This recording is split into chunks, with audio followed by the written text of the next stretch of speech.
I can't believe I'm doing this. So, unfortunately, I've had to delay my next video by a few days. I have a list of ideas for short videos if a main video is delayed. Most of them would take me a few days to make to a decent standard. But I don't really have a few days, I'm going away on holiday soon. So, let's do a topic that doesn't deserve a decent standard instead. I almost feel like I should get the cheap microphone out for this, but no, at least let's get the audio right this time. I said I'd never do another Oceangate video. It's a topic I really don't care about anymore, but I have had a lot of requests for a follow-up since the Coast Guard hearings, and Oceangate is the reason my channel blew up. And I do care about engineering safety, so I suppose I probably owe some of you a part 2. If you subscribe to me for my long-form engineering videos, you can go ahead and give this one a miss. Normal service will resume in a few days. Otherwise, welcome to this podcast about engineering disasters, with slides, I guess. Let's start at the beginning. Despite existing industry standards and a good safety record in the industry, a deep submergence vessel rated for dives to 4,000 metres was designed and built. It was cylindrical in shape, with 2 hemispherical end caps, despite that not being the strongest shape for a given amount of material. It was made of an unconventional material that is weaker in compression than it is in tension. And this DSV could carry more humans on board than any prior or subsequent design for a vessel of its type. Of course, I'm referring to the Illuminaut, built in 1964 and retired in 1970. After a busy and varied life conducting scientific and military operations. It was built from aluminum, and yes, I know I tend to pronounce that the American way, let's not get into that now, which was a contrast to the steel-hulled DSVs of the time. My point being, you can design a human-occupied vessel different to everyone else. You can even build it and charge people to use it, but you had best make damn sure you've got your maths right first. So, I'd like to take most of this video discussing some misconceptions I've seen floating around in the past few months. Fact-checking and verification is tricky and it's time-consuming, so it's perfectly understandable that mistakes were made during the initial coverage. I made some myself. Perhaps I can help amend that to some extent. It may sound like I'm being lenient to Oceangate at times. I can assure you I am not. And then I'll discuss a few more failings that have come to light that may not have been discussed as widely.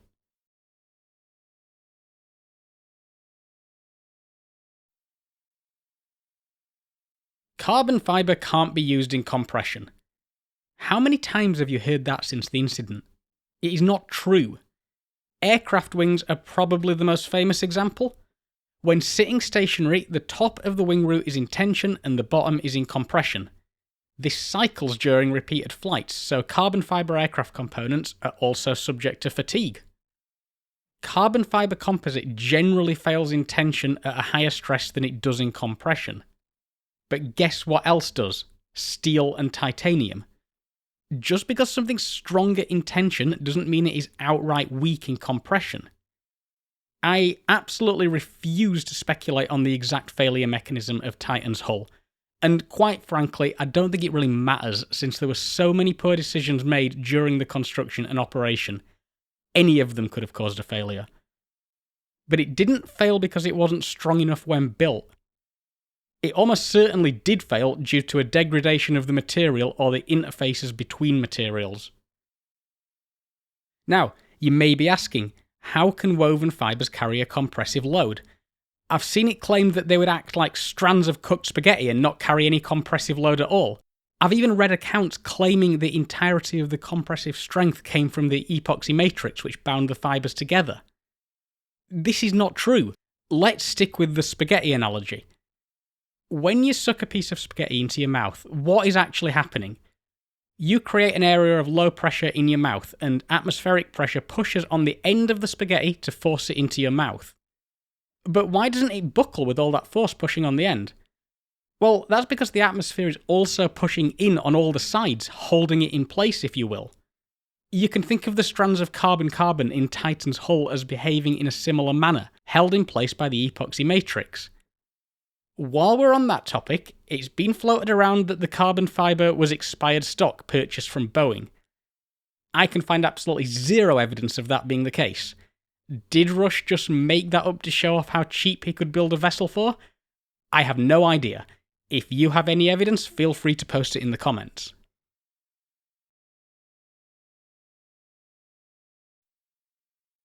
For a given amount of material, a sphere is the strongest shape to make a vessel when a uniform compressive load is applied. Yes, that is correct, but it doesn't mean another shape can't be used. You just need more material to make it able to withstand the same pressure as a sphere of equivalent internal volume. After all, conventional submarines are cylindrical. Titan was designed for 5 occupants. Had it been spherical, it would be impractically bulky. Hey, that's the square cube law appearing again. Anyway, a cylindrical design requires a thicker hull, but leads to a vessel with a more practical form factor and more floor space. And while we're at it, actually well-built DSVs don't have purely spherical hulls either. They have holes and discontinuities due to windows and hatches. It may sound trivial, but that requires a lot of finite element analysis and other design work to model properly. I covered that to a very small extent back when I made my video on Alvin. Now, to be completely fair, it does sound like Oceangate carried out a decent amount of structural analysis.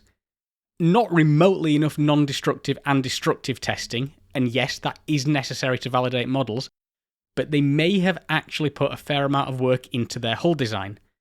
But I think we all know by now, if you aren't willing to let someone else check your calculations, the design relies on trusting whoever owns those calculations. And in this case, that person was Stockton Rush. And back to the previous point, you can perform all the design calculations you like. But if you fail to monitor the condition of your hull material, you're just designing for a cylindrical cow in a vacuum. Those calculations are less and less likely to reflect reality. So let's talk about monitoring.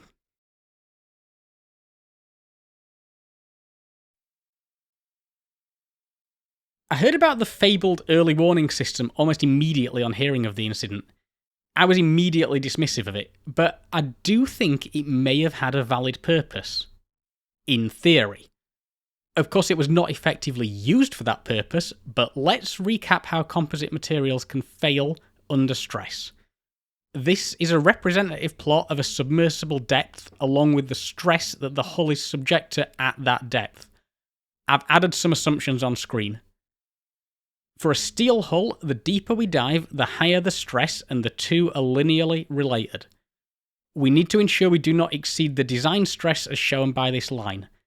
Again, for the purpose of this demonstration, let's just call that the failure stress. Of course, the design stress is lower than the failure stress due to the addition of a safety factor. So, hull monitoring is relatively easy. Relatively. We can add strain gauges and easily assess where on this line we are. Of course, that assumes even stress throughout the material, that word again, homogeneity, and a bunch of other factors. But that is part of the reason we use safety factors, to account for these uncertainties.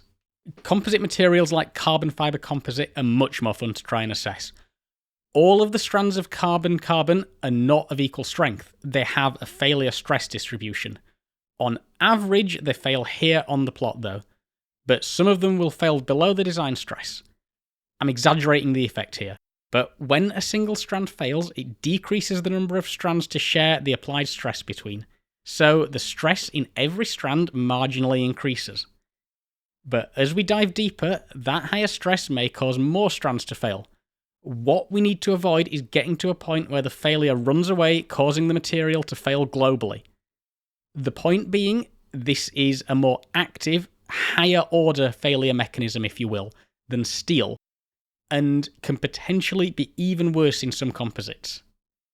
So let's consider a case where a strand failing releases energy and causes those immediately around it to fail too, and those could cause more nearby strands to fail. That would be a cascading failure. These are really fun to think about. My favourite example is that which occurred at the Kamiokande neutrino detector.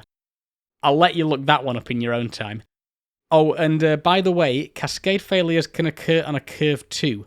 For a given applied stress, the probability of a cascade failure can sometimes be modelled statistically. There's a lot of statistics in engineering.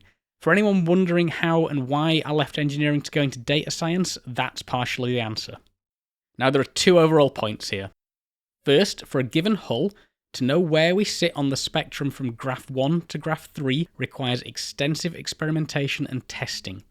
This is generally validated and shared as part of a certification process. Second, and I think you already know this, due to the feedback mechanism between fibre failures and applied stress, failures in heterogeneous materials can be relatively sudden. Even on something like graph number 2, a runaway failure may occur far too fast for an occupant to respond. Designating acoustic sensors to listen to fibre breakages as an early warning system is optimistic at best. But it seems to be referred to in testimony as the hull monitoring system. Now, I could see some value in that. There's a famous example in the backdrop of my last video. The Forth Road Bridge is 65 years old. Engineers were worried about the main cables degrading, so installed acoustic monitors to record individual strands breaking. And they did that with great success. The bridge is still open. Of course, for such a monitoring system to be of any value, Oceangate would need decent models and test data to determine the critical number of broken strands at which to retire the vessel, or take affirmative action. I would also like to note at this point, and it is not in my script, apparently they barely even visually inspected the hull, they very rarely removed the fairing after dives, and they never removed the internal lining according to one testimony. Now, they'd also require a decent decision process to act on this data. And from the accounts I've heard, it seems Rush was in sole control of this decision. That is both a conflict of interest and a single point of failure. We will come back to conflicts of interest later.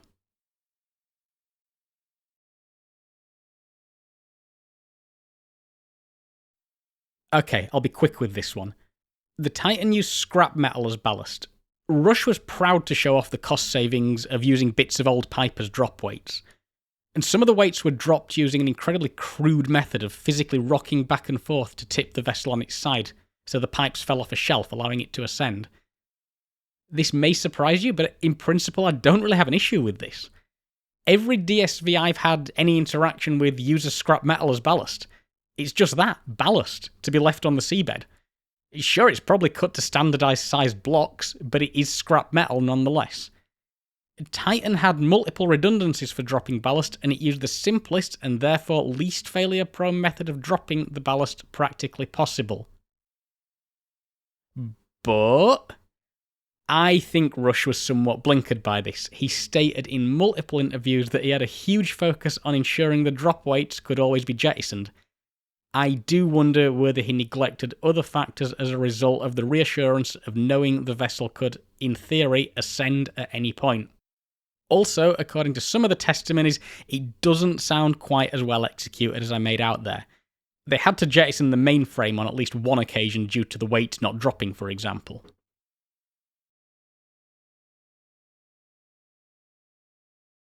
This is an interesting one, and I think it's worth a brief discussion. It seems unlikely the viewport was the point of failure, but as I said earlier, and even after seeing the images of the collapsed hull, I'm not stating that with any degree of certainty. It's now well known it was only rated to 650 metres, but what does rated mean in this context? The standard approach for acrylic windows is to make them concave on the inside to match the profile of the pressure vessel. The window on Titan had a flat internal surface.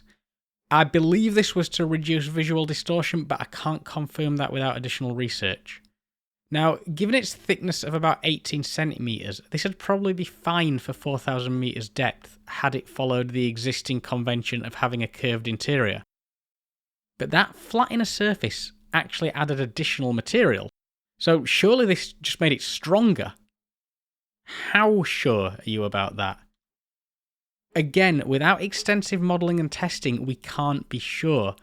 For all I know, there could be some kind of esoteric failure mode that would cause an unexpected early failure of the window interface.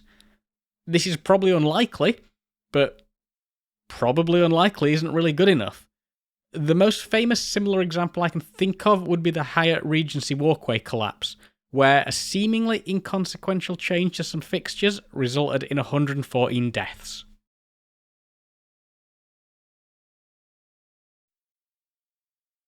So I think we get the point. On paper, Titan's design wasn't necessarily a showstopper. It was just executed terribly at pretty much every step, with Stockton Rush being the common point of failure. I don't think I need to tell you at this point, but this is why we certify vehicles. And while we're on that point, certification does not necessarily need to be enforced by a government. When I worked in oil and gas, many of the safety standards were internal to the industry.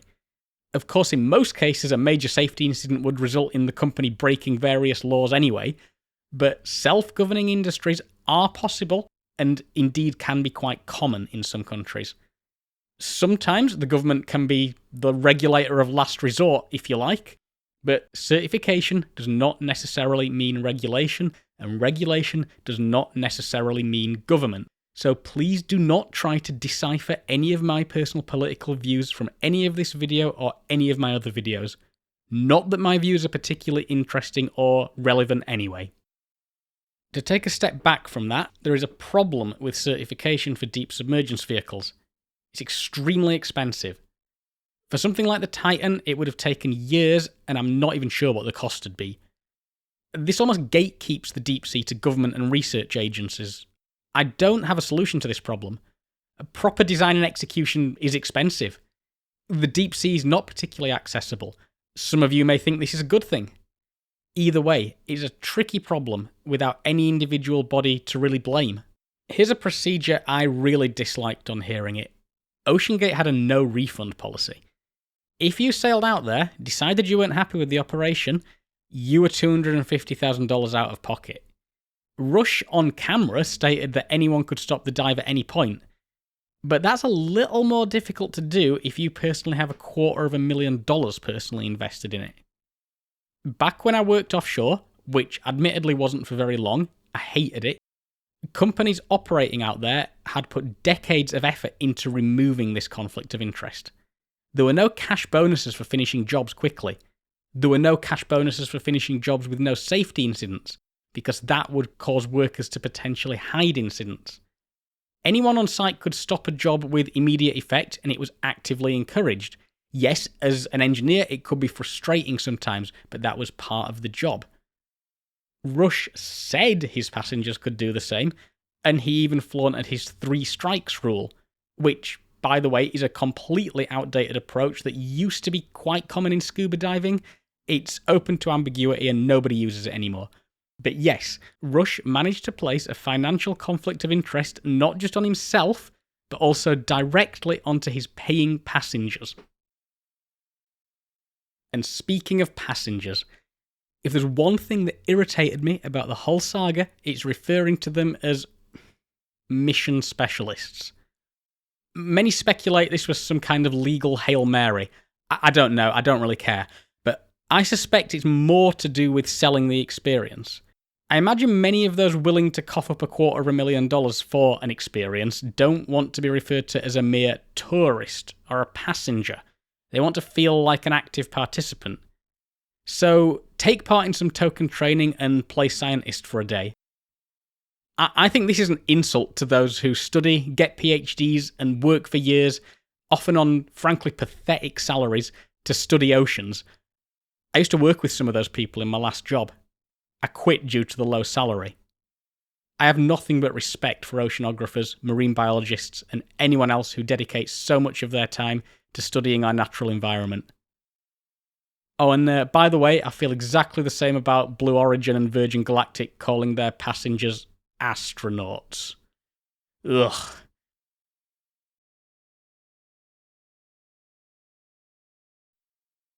Now, there is one Oceangate passenger, or survivor might be a better term, who I honestly feel kind of bad for, and that's Reneta Rojas. I hope I said that properly, I probably didn't. She has said quite a lot that may be considered questionable in the past and during the testimony. I'm not here to judge any of that. At one point, she likened Oceangate's operations to Apollo and therefore the moon landings. I think we all know that couldn't be further from the truth. Titan was a tourist vessel that was built to atrocious quality standards and probably had somewhere between zero and negligible scientific value. Unlike Apollo, where the risks were known, quantified, mitigated, and most importantly of all, clearly communicated to the participants, Titan was sold as less risky than getting out of bed in the morning. I have no idea whether Rush genuinely believed that. Rojas was absolutely obsessed with seeing the Titanic in person. Blue Origin's passengers want to see the Earth from space. And based on the popular coverage, there is a never-ending queue of wealthy individuals who want to snap their photo on the top of Everest. I think calling all of these things tourism is fine, but to call it anything beyond that is a fallacy. I will never climb Everest, but in an alternate world where an ascent of Everest doesn't carry the ethical issues it does here, I'd love to do it. Not stand on the summit, climb Everest. That means years of training, learning, and putting in the effort to get myself up there. I don't want a selfie on the summit, and I don't want to cough up the required fee for someone else to put the work in for me. That is my definition of an experience. You need to decide for yourself whether it is ethical or appropriate for tourists to visit somewhere like the Titanic. But I think we can all agree we want to build a better future than a world where charismatic salesmen can bypass decades of safety lessons by lying to their customers. Thank you very much for watching, and thank you for continuing to support this channel.